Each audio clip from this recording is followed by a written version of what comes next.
Number 1. It's a normal part of life. Here's a good phrase to note. Negative is normal. It's not successful, but it's normal. It's part of life. And here's the next key, in my opinion. You must learn to handle the negative. Don't ignore it, handle it. But I say you got to handle the negative. You don't have to live in it. You don't have to dwell on it. But you do have to handle it, my opinion. I know some people teach, just turn your head real quick and say, there's no weeds, there's no weeds, there's no weeds. They'll take your guard. So you've got to handle the negative. Here's what part of it is. It's called the great war between good and evil. And there is a war on. The minute you were born, you got involved in the war between good and evil, between darkness and light, between negative and positive, between evil and good, between tyranny and democracy, between weeds and human activity. I mean, the war is on. If democracy sleeps, guess who never sleeps? Tyranny.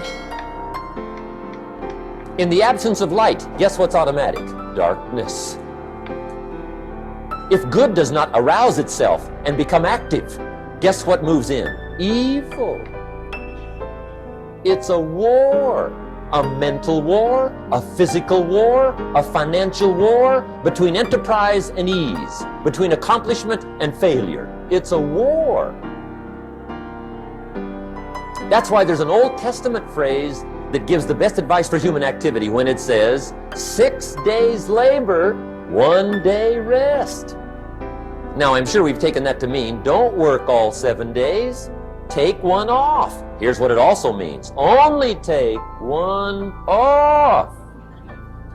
Or you're liable to lose the war. Now here's the good news about the war between good and evil. Evil is no match for good, but good must be active. Weeds are no match for human activity, but if you stand still, how far in will they come? Okay. The war between good and evil, the weeds. You got to make sure you recognize the negative, handle it, deal with it, and then go on. Let's make a list of the diseases of attitude that can wreck all your chances to do well. One of the words that destroys everything is called neglect. And I found this out. A week of neglect could cost you a year of repair. It isn't worth it. So what to be on the lookout for? Here's the list. If you were making it, you'd have the same list I've got. It doesn't hurt to go over it again. Here's the list. Attitude diseases. Number 1 is indifference. The shrug of the shoulder. The guy's not even concerned. He's just drifting. This is called the mild approach to life. A disease known as mildness. The guy says, well, I can't see getting all that worked up. Well, to be any kind of winner, you gotta get worked up. And the good Lord said in the closing chapters of the Bible, here's the best way to live, one way or the other. That's best. Hot or what's next best? Cold is next best to hot.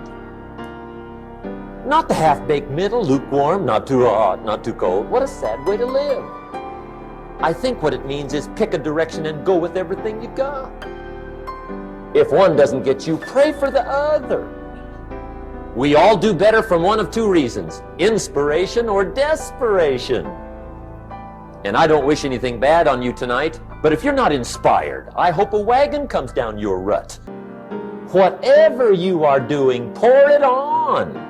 It will quickly open up into opportunity or quickly disclose to you that you ought to be doing something else. The delusion is, if I had a better job, I'd really pour it on. Here's the next attitude disease, indecision. Mental paralysis. The guy can't make up his mind and it becomes a disease. Pretty soon he knows he's got it. The guy says, well, I know I'm on the fence. But he says, what if I get off on the wrong side? Listen, after a while it doesn't matter, just get off. The ones that turn out to be wrong give you better experience to make better decisions. So don't see how many decisions you can get out of, see how many you can get into. That's where the adventure is. So shake off this disease, indecision. The next one is doubt. Doubt's like a plague. And one of the worst is self-doubt. There are many, but that's one of the worst. The guy doubts himself. Doubts if it'll last that long for him. Doubts if he can do that well. Doubts if he can make that much. Doubts if he can accomplish all that. a chronic excellent self-doubter. You can imagine what damage that does to your future. So here's the key. Turn this coin over and become a believer. And there's many things to believe in. One of the majors is yourself. The understanding of self-worth is the beginning of progress. Now, if those three don't get you, this one will. Worry. That's a devastating disease. Worry causes health problems, social problems, personal problems, family problems. It's devastating. But I'll tell you what, my advice to you is do what I finally did on worry. Give it up. Who needs it? I'm not saying it's easy. I'm saying it's worth it. It took me almost 1 year to kick the worry habit, and it was not an easy year. It was one of the toughest years I ever spent, but I finally got that monkey off my back. And I discovered you could live the most incredible life free of worry. Not free of challenge, not free of difficulty, free of worry. I learned how to do it, and you can. Here's the next attitude disease. Over-caution. Some people never will have much. They're too cautious. Now, you can also be too reckless, but you can also be too cautious.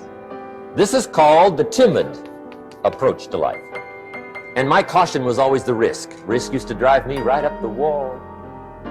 I used to say, what if this happens? It's called the language of the poor. What if this happens? And on top of that, if this was to happen, look at the fix I'd be in. I better not try. See you next video.